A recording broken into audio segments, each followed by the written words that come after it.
Episode 6 टेकी beast. निधि के system आवाज आई। आपने स्पाइडर बीस्ट के एबिलिटी पॉइंट कंज्यूम कर लिए है। विस्काउंट सोल लेवल हासिल कर लिया है। निधि की हैरानी का तो ठिकाना ही नहीं था। विराट ने उसके हैरानी वाले एक्सप्रेशंस को समझ लिया था। उसने कहा, यह छोटा सा प्राइस तुम्हारे सैक्रिफाइस और तुम्हारे करेज के लिए। विराट ने आगे कहा, मुझे यकीन है ये बात तुम्हारे और मेरे बीच ही रहेगी। इतना कहकर विराट वहां से जाने लगा। निधि ने पीछे से चिल्लाते हुए कहा, तुमने अपना नाम तो बताया ही नहीं। विराट कुछ सोच ही रहा था। तभी एलिस ने कहा, ड्यूक कैसा रहेगा। विराट ने चिल्लाते हुए कहा, ड्यूक। उन दोनों को नहीं पता था कि उनकी डेस्टिनी आपस में जुड़ी हुई है। निधि पाठक रेडन ग्रह की पावरफुल फैमिलीज में से एक पाठक फैमिली की छोटी बेटी थी। उसे कभी भी अपनी फैमिली का प्यार नहीं मिला। उसके पिताजी अभिमन्यु पाठक की 2 बेटियां थीं। एक निधि, दूसरी निधि 17 ईयर्स की है और जोया उससे 4 साल बड़ी है। जोया 21 साल की है। जिस दिन निधि का जन्म हुआ था उसी दिन निधि की दादी वैशाली ने रेडन ग्रह पर आखिरी सांस ली थी। तब से ही निधि के दादा शंकर पाठक और उसके पिताजी अभिमन्यु पाठक निधि से नफरत करते थे। निधि के कानों में अभी भी उसका नाम गूंज रहा था। जाते हुए विराट ने उस स्पाइडर बीस्ट को अपने स्टोरेज ब्रेसलेट में डाल लिया। ये देखकर निधि ने कहा, क्या लड़का है, इसके पास स्टोरेज ऑब्जेक्ट भी है। इसने मुझे 1 सेकंड मीकिंग लेवल से विस्काउंट लेवल पर पहुंचा दिया। और पता नहीं इसने कौन सी टेक्निक यूज की थी। मैंने तो पहले ऐसी टेक्निक्स के बारे में कभी नहीं सुना। विराट धीरे धीरे उसकी आंखों से ओझल हो गया था। पर वो अभी भी ड्यूक के बारे में ही सोच रही थी। उसने अपने आप से ही कहा, क्या ये सुप्रीम लेवल पर पहुंच गया है। क्या सुप्रीम लेवल पर कोई भी इतना पावरफुल हो सकता है। उसके कानों में किसी की आवाज पड़ी, निधि निधि। तब जाकर वो होश में आई। उसने देखा वहां पर विस्काउंट लेवल के लड़कों की टीम आ चुकी थी। उन्होंने पूछा, मिस निधि आप ठीक तो है। निधि में हाँ में सिर हिलाया। उसके बाद उन्होंने कहा, उस स्पाइडर बीस्ट ने सभी को बहुत परेशान कर रखा है। उसका लेवल विस्काउंट सोल लेवल के फाइनल स्टेज पर है। वो कहा गया आज उसे नहीं छोड़ेंगे। निधि ने हाथ उठाकर इशारे करते हुए कहा, उस तरफ। वो लड़के उसी दिशा में बढ़ जाते हैं और निधि अपने टीममेट्स के साथ वापस आ जाती है। ये उनका कैंपस नहीं था। निधि और उसकी टीम अभी 9th कैंपस में ट्रेनिंग ले रही थी। यहाँ तो ये सब एक दिन के कैंपस विजिट पर आए थे। ये सभी वहाँ के एरिया को स्टडी कर रहे थे जब उस बीस्ट ने उन पर हमला कर दिया। आज तो वे सभी बाल बचे थे। एक छोटे से घर में एक औरत सुबक सुबक कर रो रही थी। उसकी बेटी रोते रोते उसके आंसू पोंछ रही थी। वहाँ एक लड़का भी था जो उन्हीं की तरह दुखी था। ये विराट की छोटी सी फैमिली थी। अभी विराट को गए 2 दिन ही हुए थे। सन्नी ने स्वाति जी से कहा, आंटी आप देखना 1 महीने बाद विराट आपकी आंखों के सामने होगा। उसे आप कमजोर समझने की भूल कर रही है। उसने पिछले 8 साल से इतना टॉलरेंस किया है कि आप अंदाजा भी नहीं लगा सकती। अगर 1 महीने बाद विराट ने आपको इस हाल में देखा तो उस पर क्या गुजरेगी। आपको तो उससे भी ज्यादा स्ट्रांग होना चाहिए। सन्नी के शब्दों में जादू तो था जो किसी को भी कन्विंस करने के लिए काफी था। स्वाति भी उसकी बात से कन्विंस होते हुए बोली, बेटा तुम ठीक कह रहे हो, विराट 1 महीने बाद जरूर आएगा। मैं अब अपने आंसू नहीं बहाऊंगी। अब मुझे भी तेरे दोस्त के आने का इंतजार रहेगा। सन्नी ने कहा, आंटी अब मुझे निकलना होगा। मैंने अभी नई रिसर्च सेंटर में ज्वाइन किया है। वैसे तो ये कॉन्फिडेंशियल है पर आपसे क्या छिपाना। वैसे तूने कहा ज्वाइन किया है। अब स्वाति थोड़ा नॉर्मल हो गई थी। सन्नी ने कहा, आंटी मैंने the unnatural selection of humans research centre में ज्वाइन किया है। इतना कहकर सनी वहां से निकल गया। पर उस रिसर्च सेंटर का नाम सुनकर स्वाति के एक्सप्रेशन चेंज हो गए। उसकी आंखों से अंगारे निकल रहे थे। विराट तो अपनी मस्ती में घूम रहा था। वो चलते 2 काफी दूर निकल आया था। रात होने वाली थी। उसने रात गुजारने के लिए कोई ठिकाना ढूंढना शुरू कर दिया। उसे सामने एक विशालकाय वृक्ष दिखाई दिया। वहां पर कुछ तो सही नहीं था। एलिस ने कहा, यहां से जल्दी निकलो। तुम्हारी इंस्टिंक्ट बता रही है इस समय तुम्हें यहां नहीं होना चाहिए। विराट ने अपने विंग्स फ्लैप किए और वहां से काफी स्पीड में निकल गया। जल्दी से वहां से निकलने के चक्कर में विराट ने ध्यान ही नहीं दिया कि वो किस तरफ जा रहा है। वो जब तक उड़ता रहा जब तक उसे कोई छोटी बड़ी चट्टान नहीं मिली। सामने उसे एक छोटी सी चट्टान दिखी। उसने वहां रात गुजारने के लिए एक छोटी सी केव मिल गई। विराट ने उसका खुला हुआ मुंह एक बड़े पत्थर से बंद कर दिया। उसके बाद वो हल्का सा पत्थर को सरका कर उसके अंदर बांध गया और फिर से उसका मुंह उस पत्थर से बंद करके चैन की नींद सो गया। अगली सुबह उसने घूमना शुरू कर दिया। उसने कुछ फ्रूट्स खाए और निकल गया, अपनी सैर पर निकल गया। विराट रात बिताने के लिए चट्टान या कोई माउंटेन ही देखता था। अब उसे पृथ्वी पर सर्वाइव करने की ट्रिक पता लग गई थी। ऐसे ही दिन बीत गए थे। आज पृथ्वी पर उसका लास्ट दिन था। उसने बीते दिनों में कुछ 5 से 6 बीस्ट्स को मारा था। उनके एबिलिटी पॉइंट्स से उसे कोई फायदा नहीं हुआ था। उसे लगा कि पृथ्वी ग्रह इतना भी डेंजर नहीं है जितना उसने सुना था। सुबह का वक्त था। विराट जंगल में बड़े बड़े वृक्षों के बीच से निकलते हुए आगे बढ़ रहा था। उसकी नज़र किसी अलग ही तरीके की प्रजाति के समूह पर पड़ती है। उनका शरीर तो देखने में इंसान जैसा ही था। उनकी हाइट 18 फीट से ऊपर थी। उन सभी के पीठ पर बड़े बड़े विंग्स थे। उनके हाथ काफी बड़े बड़े थे। उन सभी के सिर पर एक रेड कलर का सिंग था और उन सभी की बॉडी ब्लैक आर्मर से कवर थी। विराट ने उनके बारे में और ज्यादा जानकारी इकट्ठा करना चाहता था, इसलिए विराट ने उनका पीछा किया। जब वो अपने ठिकाने पर पहुंचे तो विराट भी उनका पीछा करता करता वहां पहुंच गया। उस दृश्य को देखकर विराट की आंखों में गुस्सा उतर आया। उन्होंने 20 के आसपास लोगों को पकड़ रखा था। उन लोगों को देखकर ही विराट को उनका लेवल पता लग गया। वो सभी 3 से 4 लेवल पर थे। इसका मतलब ह्यूमन मिलिट्री कैंपस पास ही था। इस प्रजाति का उस प्रजाति को ह्यूमन्स को खाने में बड़ा मजा आता था। ये दैत्य बीस्ट ग्रह की प्रजाति द्वारा ह्यूमन्स पर एक्सपेरिमेंट करके बनाए थे। उनमें से एक दैत्य बीस्ट ने एक लड़की को अपने बड़े से हाथ में उठाया। वो लड़की डर से कांप रही थी। अब विराट पर यह दृश्य और नहीं देखा गया। विराट ने स्पीड से दौड़कर उस लड़की को दैत्य बीस्ट के हाथों से छुड़ा लिया। सभी को बस एक वाइट रोशनी सी अपने सामने से गुजरती हुई दिखी थी और उस दैत्य बीस्ट के हाथों से लड़की गायब थी। जब सभी ने अपनी नज़र घुमाकर उस दिशा में देखा जहां वो रोशनी गई थी, तो वहां व्हाइट आर्मर पहने एक लड़का खड़ा था और उसके साइड में वो लड़की सही सलामत खड़ी थी। उस लड़के को देखकर सबके मन में बचने की थोड़ी उम्मीद पैदा हो गई। उसकी स्पीड देखकर वहां पर कोई भी उसके लेवल का पता नहीं लगा पाया।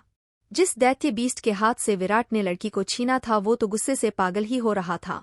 उसने विराट को मारने के लिए दौड़ लगा दी। सबके मन में बस एक ही सवाल था कि क्या ये 6.5 फीट का लड़का इस 18 फीट दैत्य उन्हें बचा पाएगा, और यहाँ तो ऐसे 10 और ये अकेला। जब उन्होंने उस बीस्ट को पागलों की तरह गुस्से में दौड़ते हुए देखा तो उन सबकी उम्मीद फिर से टूट गई थी। उस बीस्ट के पैर के नीचे कुछ भी आ रहा था, चाहे वो पत्थर हो या कुछ और, सब का पाउडर बनता जा रहा था। उसे ऐसे देखकर वहां हर कोई कांप रहा था। क्या ये दैत्य बीस्ट उन सभी को मार डालेंगे? क्या विराट उन्हें इन बीस्ट से बचा पाएगा? क्या होगा जब विराट और दैत्य बीस्ट आपस में टकराएंगे? कौन थे वो लोग और कैसे पकड़ लिया उन लोगों को दैत्य बीस्ट्स ने? क्या इसके पीछे है किसी की कोई साजिश? Episode 7 black armour man. जब वहां पर कैद उन सभी लोगों ने उस बीस्ट को पागलों की तरह गुस्से में दौड़ते हुए देखा तो उन सबकी उम्मीद फिर से टूट गई थी। उस बीस्ट के पैर के नीचे कुछ भी आ रहा था, चाहे वो पत्थर हो या कुछ और, सब का पाउडर बनता जा रहा था। उसे ऐसे देखकर वहां हर कोई कांप रहा था। दैत्य बीस्ट जैसे ही विराट के पास पहुंचा उसने अपने बड़े से हाथ की हथेली विराट को मारने के लिए उठाई। सभी लोग उस लड़के को देख रहे थे।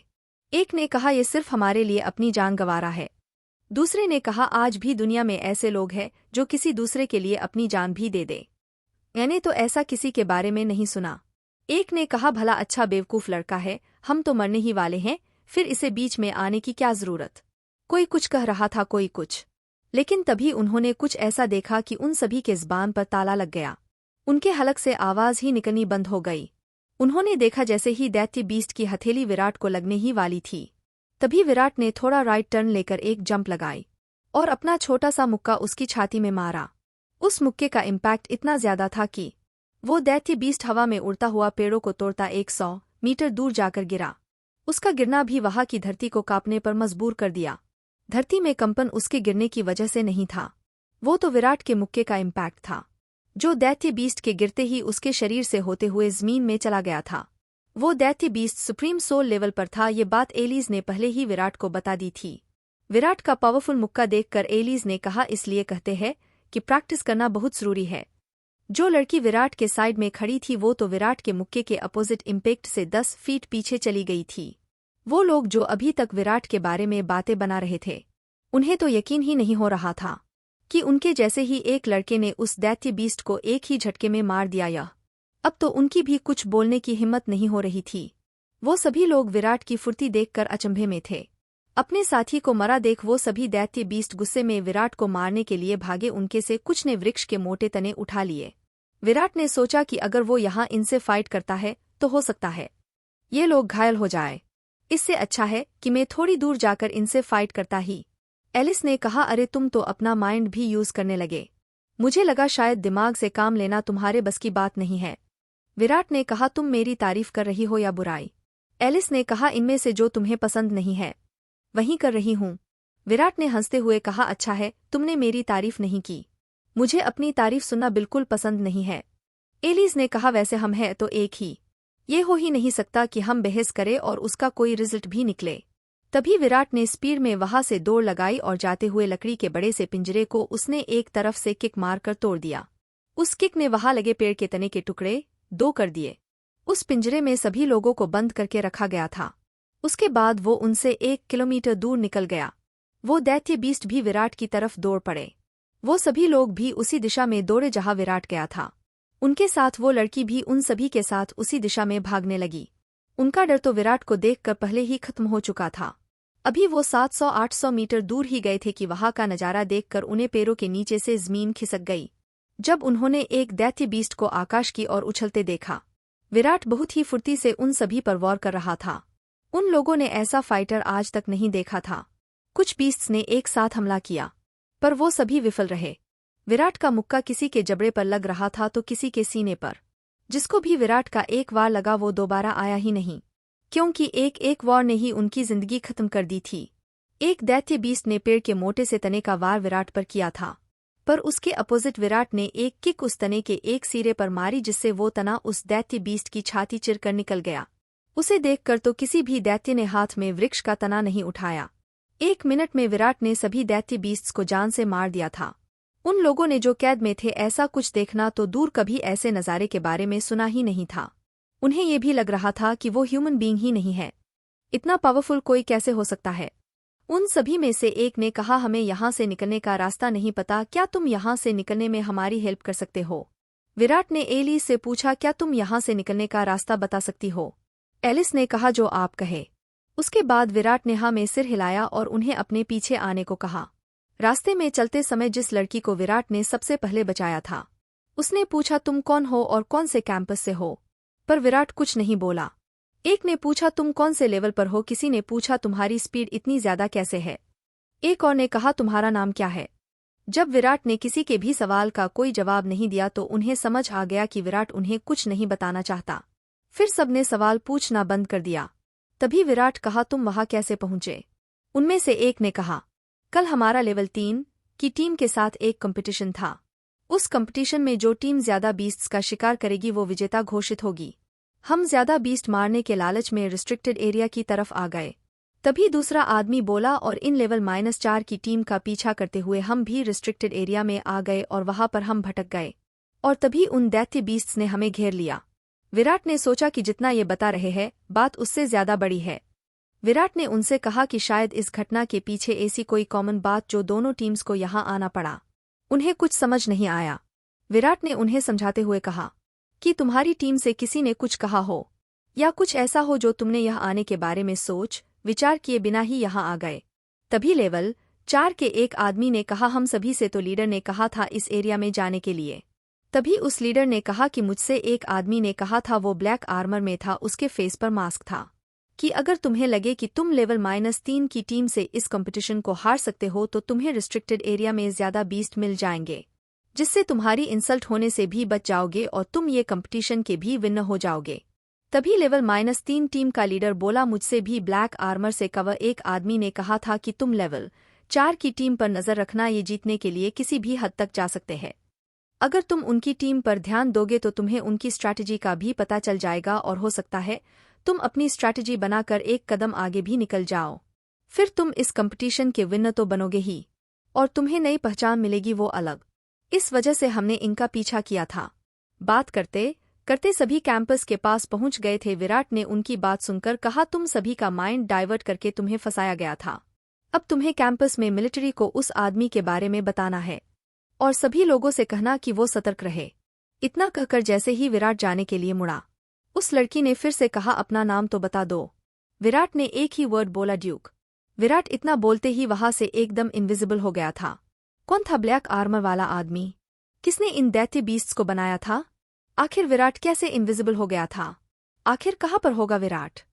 एपिसोड 8 रेडन प्लैनेट पर टेलीपोर्ट। विराट जैसे ही वहां से जाने के लिए मुड़ा, उस लड़की ने फिर से कहा, अपना नाम तो बता दो। विराट ने एक ही वर्ड बोला, ड्यूक। विराट इतना बोलते ही वहां से एकदम इनविजिबल हो गया था। उन सभी को कुछ समझ ही नहीं आया कि ड्यूक कहाँ गायब हो गया। कुछ देर तो वे लोग वहां इंतजार करते रहे, पर जब कोई नहीं आया तो वे लोग मिलिट्री कैंपस में चले गए। आज विराट को 1 महीना हो गया था। स्वाति, वेदिका और सनी तीनों एवोल्यूशन टेस्ट सेंटर के लिए सुबह जल्दी निकल गए थे। स्वाति का चेहरा देखकर कोई भी बता सकता था कि वो पूरी रात सोई नहीं है। सभी सेंटर पर पहुंच गए थे। स्वाति के मन में अलग सी बेचैनी थी। स्वाति को देखकर लग रहा था जैसे कि उसकी आंखों से कभी भी आंसू छलक पड़ेंगे। इस 1 महीने में स्वाति काफी कमजोर हो गई थी। आज वेदिका और सनी भी डरे हुए थे। उन्हें वहां बैठे कई घंटे बीत गए थे।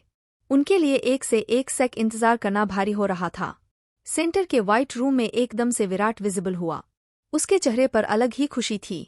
वो भी अपनी फैमिली को देखना चाहता था। विराट इस वक्त 2ND type human being body evolution mode में था। एलिस ने टेलीपोर्ट होते समय ही एवोल्यूशन मोड चेंज कर दिया था। जब विराट ने देखा कि वो नॉर्मल ह्यूमन है, तब जाकर उसे शांति मिली।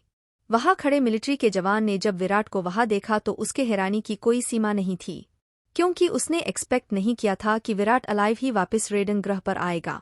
मिलिट्री का वो 2 रैंक का ऑफिसर जल्दी से वहां से निकलकर ट्रेनर के पास गया। उसकी सांसें काफी तेज -2 चल रही थी। वो बुरी तरह से हाफ रहा था। उसके ऐसे हाफने का कारण स्पीड में दौड़कर आना नहीं था, बल्कि उसके हाफने का कारण था उसे थोड़ी देर पहले जो शॉक लगा था विराट को अलाइव देखकर। उसने ट्रेनर से कहा कि सर, वो लड़का टेलीपोर्ट होकर वापस आ गया है। ट्रेनर के सामने ग्लास की एक बड़ी सी स्क्रीन थी। उसका ध्यान उसी पर था। ट्रेनर ने उस ऑफिसर पर ध्यान ही नहीं दिया। ट्रेनर ने नॉर्मल टोन में उस ऑफिसर से कहा, उसकी डेड बॉडी उसकी फैमिली को दे दो। ऑफिसर ने कहा, सर, वो लड़का अलाइव है। ट्रेनर को ये सुनकर उस ऑफिसर से भी बड़ा झटका लगा था। उसने हकलाते हुए कहा, क्या मैंने सही सुना? ट्रेनर ने कहा, यस, सही, इज अलाइव। और उसकी हेल्थ एंड फिजिक पहले से अच्छी लग रही है देखने में। ट्रेनर अपनी शीट से खड़ा हुआ और दौड़ते हुए उस व्हाइट रूम की तरफ गया। उसने देखा कि एक लड़का उस रूम में इधर से उधर टहल रहा है। उसे अपनी आंखों देखी पर यकीन नहीं हो रहा था। आज वो लड़का डरा समा नहीं था। आज उसके फेस पर अलग ही कॉन्फिडेंस नजर आ रहा था। ट्रेनर ने उस लड़के की पूरी प्रोफाइल देखी हुई थी। उसे विश्वास नहीं हो रहा था कि जिस लड़के पर पिछले 8 सालों से एवोल्यूशन टेस्ट पास नहीं हो रहा था, आज वो ही लड़का अपनी 1 मंथ की पनिशमेंट कंप्लीट करके उसके सामने अलाइव खड़ा है। ट्रेनर के मुंह से वर्ड नहीं निकल रहे थे। ट्रेनर ने कहा, मिस्टर विराट, आपसे मिलकर अच्छा लगा। मैंने उम्मीद नहीं की थी कि आपसे दोबारा मुलाकात होगी। विराट ने कहा, उम्मीद तो मैंने भी नहीं की थी कि मैं इस घटिया सी जगह पर दोबारा आऊंगा। विराट ने तंज कसते हुए ट्रेनर से कहा, क्योंकि विराट को भी उसकी बात बिल्कुल पसंद नहीं आई थी। विराट ने उससे कहा, वैसे आपने तो शायद सोचा था कि मेरी डेड बॉडी ही वहां से वापस आएगी। ट्रेनर ने विराट से कहा, मेरे कहने का मतलब शायद आप कुछ गलत समझ गए। ट्रेनर मन ही मन सोच रहा था कि क्या उसके सामने वो ही डरा सहमा सा लड़का खड़ा था, जो 1 महीने पहले तक किसी को नजर उठाकर देखने से भी डर रहा था। विराट ने कहा, सर, क्या मैं अब अपने घर जा सकता हूँ? ट्रेनर ने कहा, अभी कुछ फॉर्मेलिटीज पूरी करनी है, उसके बाद तुम जा सकते हो। विराट ने कहा, मैं अपनी फैमिली से मिलना चाहता हूँ, क्या आप उन्हें कंटैक्ट कर सकते हैं? ट्रेनर ने कहा, ठीक है, मैं आपकी फैमिली को कंटैक्ट कर दूंगा। विराट की फैमिली वेटिंग एरिया में बैठे इंतजार कर रहे थे।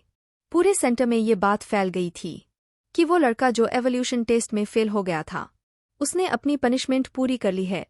लोग उसकी पनिशमेंट के बारे में ही बातें कर रहे थे।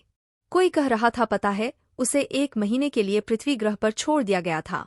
दूसरे ने कहा, वो भी बिना किसी रिसोर्स के। और तुम्हें पता है, किंग्स लेवल के लोग भी उस ग्रह पर 1 रात सर्वाइव नहीं कर सकते, और तो एवोल्यूशन टेस्ट भी क्लियर नहीं कर पाया था।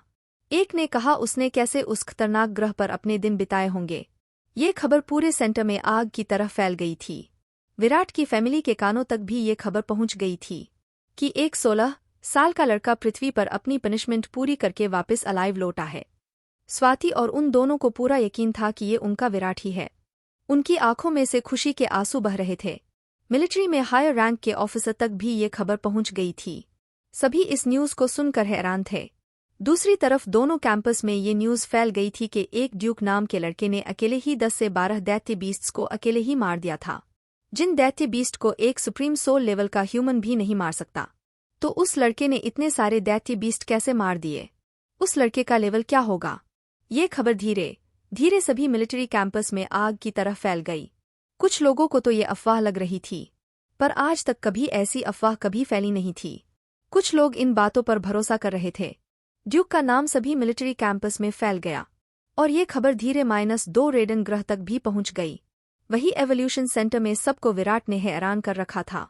रेडन ग्रह की सबसे फेमस एरिस्टोक्रेट आज एवोल्यूशन सेंटर में अपने विस्काउंट सोल लेवल और एबिलिटी पावर को टेस्ट करने के लिए वहां के ट्रेनिंग सेंटर में आई थी। विराट की खबर उसके भी कानों तक पहुंच गई थी। उसको भी उस लड़के के बारे में सुनकर काफी बड़ा शौक लगा था।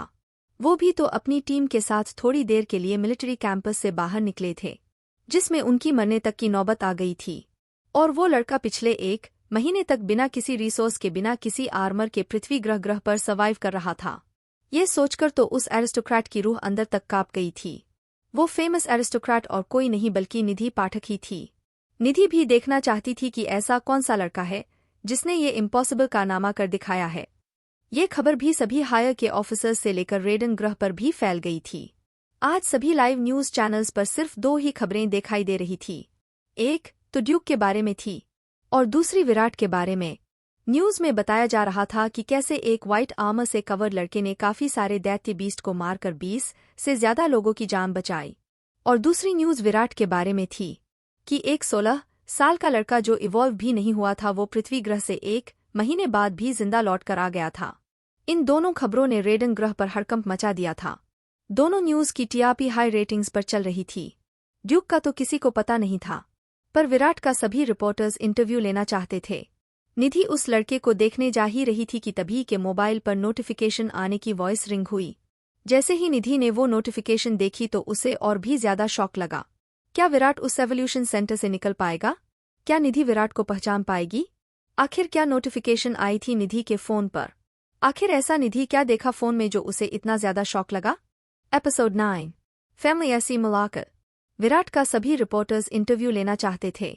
निधि उस लड़के को देखने जा ही रही थी कि तभी के मोबाइल पर नोटिफिकेशन आने की वॉइस रिंग हुई। जैसे ही निधि ने वो नोटिफिकेशन देखी तो उसे और भी ज्यादा शॉक लगा। निधि की पॉपुलैरिटी जो हमेशा 1 सेंट रैंक पर होती थी, पर उस नोटिफिकेशन में उसे पता चला कि वो 3 आरडी रैंक पर आ गई है। 2 एनडी रैंक पर ड्यूक नाम का लड़का है और 1 सेंट रैंक पर विराट है। निधि के साथ इससे पहले ऐसा कभी नहीं हुआ। उसने अपने आप को नॉर्मल किया और विराट को देखने की इच्छा से वो एवोल्यूशन सेंटर में आगे की तरफ बढ़ गई। उसकी पॉपुलैरिटी की वजह से उसे हर कोई जानता था। वैसे भी उसे मिलिट्री में 5 स्टार मिले थे। इसका मतलब वो रैंक 5 की ऑफिसर थी जिसकी काउंटिंग बेस्ड ऑफिसर्स में होती थी। इसलिए उसे किसी ने भी नहीं रोका। वो गार्ड भी वहां पर नहीं था। निधि सीधे उस व्हाइट रूम को खोलकर अंदर चली गई। निधि ने देखा कि एक उसी की उम्र का है हैंडसम लड़का उस रूम में दीवार पर टेक लगाए वहां खड़ा है। उसे देखते ही निधि की धड़कन अचानक से बढ़ गई। यही फीलिंग उसे ड्यूक से मिलने पर हुई थी। उसे ड्यूक से मिले 1 के आसपास का समय हो गया था। निधि सोच रही थी कि ऐसा कैसे हो सकता है, कहीं यही ड्यूक तो नहीं है। निधि को उस पर शक हो रहा था। निधि की नजरें तो उसके ऊपर से हटने का नाम ही नहीं ले रही थी। निधि तो बस विराट को देखे ही जा रही थी। विराट ने उसे देखकर कहा, तुम यहाँ। इतना सुनते ही निधि का शक उस पर और बढ़ गया। निधि ने उससे पूछा, क्या मैं तुमसे पहले भी कहीं मिली हूँ? तभी विराट ने अपनी बात बदलते हुए कहा कि मेरा मतलब है कि रेडन ग्रह की बेस्ट एरिस्टोक्रेट मेरे सामने खड़ी है। आपको भला कौन नहीं जानता? निधि ने कहा, अच्छा जी, बात घुमाना तो कोई तुमसे सीखे। तुम वो तो बिल्कुल हो जो तुम दिखते हो। विराट को उसकी बात तो समझ आ गई थी, पर वो सिर खुजाने की एक्टिंग करते हुए बोला, मिस निधि में कुछ समझा नहीं। अभी निधि पाठक उससे कुछ कहने ही वाली थी कि उसकी नज़र विराट के हाथ में पहने उस ब्लैक शाइनिंग ब्रेसलेट पर गई। वह 100% श्योर हो गई कि ये लड़का ही ड्यूक है। निधि ने कहा, यह आपका ब्रेसलेट काफी यूनिक है। आप बता सकते हो ये कहाँ पर मिलेगा? विराट ने कहा, यह मेरा नहीं है। निधि में उसे ऐसे घूर कर देखा जैसे पूछ रही हो तो फिर किसका है? विराट ने आगे कहा, कल पृथ्वी ग्रह पर व्हाइट आर्मर पहने लड़के ने मुझे एक बीस्ट से बचाया था। उसके जाने के बाद जब मैं भी वहां से निकल रहा था तभी ये ब्रेसलेट मुझे वहां नीचे पड़ा हुआ मिला था। निधि के चेहरे पर हल्की सी मुस्कान थी। निधि ने मन ही मन अपने आप से कहा, कोई कहानी बनाना तो इससे सीखे। विराट उसके चेहरे की मुस्कुराहट देखकर ये तो समझ गया था कि मिस निधि अभी तक उसकी बात से कन्विंस नहीं हुई है, पर वो कुछ नहीं कर सकता था। उसके दिल की धड़कन काफी ज्यादा बढ़ गई थी। निधि की मुस्कान सीधे विराट के दिल पर वार कर रही थी। उसका मन तो कर रहा था कि वो कसकर निधि को बाहों में भर ले, पर ऐसा हो नहीं सकता था। दूसरी तरफ निधि का भी यही हाल था। दोनों के दिल एक दूसरे के लिए धड़क रहे थे। दोनों एक दूसरे के लिए कुछ अलग ही एहसास फील कर रहे थे। निधि ने उससे कहा कि क्या मुझे तुम्हारा कॉन्टैक्ट नो मिल सकता है। विराट ने उसे अपना कॉन्टैक्ट ने दे दिया और कहा अभी मेरा मोबाइल मेरी फैमिली के पास है। निधि समझ गई थी कि वो कहना क्या चाहता है। निधि ने आगे कहा तुम्हारा नाम क्या है। वैसे तो उसे विराट का नाम पता चल गया था, पर पता नहीं उसका मन विराट की तरफ क्यों खिंचा जा रहा था, ये बात वो खुद भी समझ नहीं पा रही थी। उसने कहा मेरा नाम विराट है। उसके बाद विराट ने कहा अगर तुम कल फ्री हो तो क्या हम कहीं घूमने चल सकते हैं। वैसे तो विराट उससे खाने के लिए भी पूछ सकता था, पर रेडन ग्रह पर खाना इतना महंगा था कि मिडिल क्लास फैमिली इसे अफोर्ड नहीं कर सकती थी। मिडिल क्लास फैमिली को न्यूट्रिशन टैबलेट से ही काम चलाना पड़ता था। निधि ने कहा जब भी फ्री होंगी मैं तुम्हारे पास कॉल कर दूंगी। इतना कहकर मिस निधि वहां से निकल गई अपना टेस्ट पूरा करने के लिए। ट्रेनर से मिलिट्री के हायर ऑफिसर्स ने कहा उसे अभी जाने दो और उसके बारे में सब कुछ पता करो। ट्रेनर ने व्हाइट रूम में जाकर कहा मिस्टर विराट अब आप जा सकते हैं। जैसे ही विराट वहां से निकलकर एग्जिट की तरफ बढ़ा तो वहां वेटिंग रूम में उसे कुछ जाने पहचाने चेहरे दिखाई दिया। वो भागकर स्वाति के गले लग गया। स्वाति और वैदिका दोनों विराट को देखकर बहुत ही भावुक हो गई। उनके आंखों से आंसू छलक आए। सन्नी ने मजाक करते हुए कहा ओहो ये टिपिकल फैमिली ड्रामा। सन्नी की बात सुन स्वाति ने अपने आंसू पोंछते हुए कहा तू घर चल मैं एक्शन ड्रामा दिखाती हूँ। सन्नी ने कहा आंटी मैं तो मजाक कर रहा था। सभी स्वाति की एक्शन ड्रामा वाली बात सुनकर हंस पड़े थे। उसके बाद सभी घर के लिए निकल गई थी। आज स्वाति बहुत खुश थी उसका बेटा जो वापस आ गया था। सभी घर पहुंच गए थे। सन्नी ने सभी को आज की न्यूज़ मोबाइल पर चलाते हुए दिखाई। अपने बेटे के बारे में सुनकर स्वाति को उस पर बहुत गर्व हुआ। न्यूज़ में आ रहा था कि रेडन ग्रह का वो पहला लड़का जिसने पृथ्वी पर बिना किसी स्पॉट के सबसे लंबा समय बिताया है। शायद ही इस रिकॉर्ड को आगे कोई तोड़ पाएगा। उसके बाद रिपोर्टर ने कहा कि एक अनजान लड़का जिसका नाम ड्यूक बताया जा रहा है, उसने भी पृथ्वी ग्रह पर हड़कंप मचा रखा है। स्वाति ने कहा ये ड्यूक कौन है। सन्नी ने कहा आंटी ये रेडन ग्रह का सुपर हीरो है। उसने पृथ्वी ग्रह पर 20 से ज्यादा लोगों की जान बचाई है। स्वाति ने कहा बेटा तुमने पृथ्वी पर इतने टाइम तक कैसे सर्वाइव किया। विराट ने कहा मम्मी मैं जिस जगह पर टेलीपोर्ट हुआ था वो जगह किसी स्वर्ग से कम नहीं थी। विराट ने आगे कहा वहां पर कोई बीस्ट भी नहीं था, मैं उस जगह से कभी बाहर ही नहीं गया और रात को मैं एक छोटी सी केव में रहता था। विराट ने पूरे दिन उन्हें इधर उधर की बातें सुनाई। उन सभी को विराट की बातों पर विश्वास हो गया। अगली सुबह उसे एवोल्यूशन सेंटर में बुलाया गया था। उसके एबिलिटी ट्रेनिंग टेस्ट में पता चला कि ऑलमाइटी सोल लेवल पर है, जिससे ट्रेनर को भी धक्का लगा।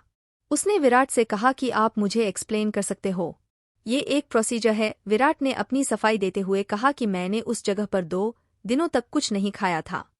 मैंने सोचा कि अब मैं वापस रेडन पर नहीं लौट पाऊंगा, तो मैंने वहां के ही वृक्ष पर लगे हुए हरे रंग का फल खा लिया। बाहर उन पर कुछ चिपचिपा सा लगा हुआ था। उसके कुछ टाइम बाद मुझे फीवर सा फील हुआ, फिर जब मेरी आंखें खुली तो मैं प्राइमरी सोल लेवल पर था। मैं रोज उन्हें खाता जिससे मैं ऑलमाइटी लेवल पर पहुंच गया। 1 या 2 दिन में मेरा ये लेवल भी पूरा हो जाता, पर उससे पहले मैं यहाँ टेलीपोर्ट हो गया। ट्रेनर ने कहा उस जगह के बारे में मुझे कुछ बता सकते हो। विराट ने कहा वो जगह पूरी बर्फ से ढकी हुई थी। वहां कोई बीस्ट नहीं था। वहां ठंड बहुत ज्यादा थी, पर जब से मैंने वो फ्रूट्स खाने शुरू किए तो मैं उस ठंड को टॉलरेट कर पाया। तुम्हारा प्रोसीजर पूरा हुआ, आज तुम हमारे 4th मिलिट्री बेस पर जा रहे हो। और ट्रेनर ने उसे 3 स्टार का ऑफिसर बैज दे दिया। विराट अपनी फैमिली मिलकर 2 आवर्स में वापस आ गया था। उसको एक मशीन के थ्रू टेलीपोर्ट कर दिया था। आज उसका प्रोसीजर पूरा हो गया था। अब उसे किसी को कोई जवाब देने की जरूरत नहीं थी। अब वो अपनी लाइफ अपने तरीके से जी सकता है। क्या मिलिट्री बेस पर कोई नई मुसीबत विराट का इंतजार कर रही है? क्या ड्यूक मिलिट्री बेस पर आने वाली मुसीबतों का सामना कर पाएगा? क्या विराट को पाठक से प्यार हो गया है? Episode 10 half tiger beast. Virat को एक मशीन के through 4th military campus humans defender base पर टेलीपोर्ट कर दिया गया था। टेलीपोर्ट डिवाइस का डोर ओपन हुआ, तभी उसे एक आवाज सुनाई दी। आपका ह्यूमंस डिफेंडर मिलिट्री कैंपस में स्वागत है। कृपया बॉडी स्कैनिंग प्रोसेस को पूरा करने के लिए अपने कदम आगे की तरफ बढ़ाए। उसके बाद विराट ने आगे कदम बढ़ाया। वो एक ऑटोमैटिक स्कैनिंग रूम में प्रवेश हुआ। उस रूम में चारों तरफ से ब्लू लाइट विराट पर पड़ रही थी। कुछ देर बाद एक वॉइस मैसेज सुनाई दिया। आपका बॉडी स्कैनिंग प्रोसेस कंप्लीट हुआ। आपका ऑलमाइटी सोल लेवल दर्ज किया जा चुका है। आप ह्यूमंस डिफेंडर बेस के लिए एलिजिबल हो। आपकी आईडी संख्या 1264 है। प्राइवेट रूम पर आपका नाम दर्ज कर दिया गया है। आपको वी ब्लॉक में जाना है। कृपया असुविधा के लिए खेद है। उसके बाद उस स्कैनिंग रूम का डोर ओपन है। Please follow the green light. उसके बाद विराट उस ग्रीन लाइट को फॉलो करते हुए अपने रूम तक पहुंच जाता है। उसका रूम लास्ट फ्लोर पर था। उस फ्लोर पर वो ही अकेला लड़का था, बाकी सभी लड़कियां थीं। विराट अपनी आई को लॉक स्कैनर पर रखता है। आई स्कैन होते ही रूम का लॉक खुल जाता है। उसके बाद विराट रूम में एंट्री करता है। रूम में एंट्री करने पर भी विराट उदास था। उसे तो पृथ्वी के वातावरण की आदत हो गई थी। उस रूम में तो उसे घुटन सी महसूस हो रही थी। उसने अपना सामान रूम में रखा और रूम को लॉक करके बाहर निकल गया। कुछ लड़कियों ने विराट को जाते हुए देखा था। वो देखने में बहुत ही हैंडसम था। उसने सभी लड़कियों को इग्नोर कर दिया था। लड़कियों ने सोचा कि वो सिर्फ उनका ध्यान अपनी और अट्रैक्ट करने की कोशिश कर रहा है। विराट वी ब्लॉक से बाहर जा चुका था। अब वो कैंपस के एग्जिट डोर पर चला गया था। सभी लड़के लड़की उसे एग्जिट डोर पर जाते हुए देख रहे थे। वो आपस में बात कर रहे थे। ये लड़का पागल तो नहीं हो गया है जो अकेले ही बाहर जा रहा है? इसे शायद कुछ ज्यादा ही जल्दी है मरने की। छोड़ो हमें क्या, वैसे भी यहाँ सब अपनी मर्जी के मालिक है। विराट अपनी आई डोर पर स्कैन करता है, उसके बाद बाहर चला जाता है। अब तो सबको यकीन हो गया था कि ये कोई पागल ही था। ये खबर पूरे कैंपस में फैल गई थी। विराट ने एलिस से कहा, वापस आकर कैसा लग रहा है? एलिस ने कहा, जैसा आपको लग रहा है। विराट समझ गया कि एलिस की कोई भी बात कभी सीधी नहीं हो सकती।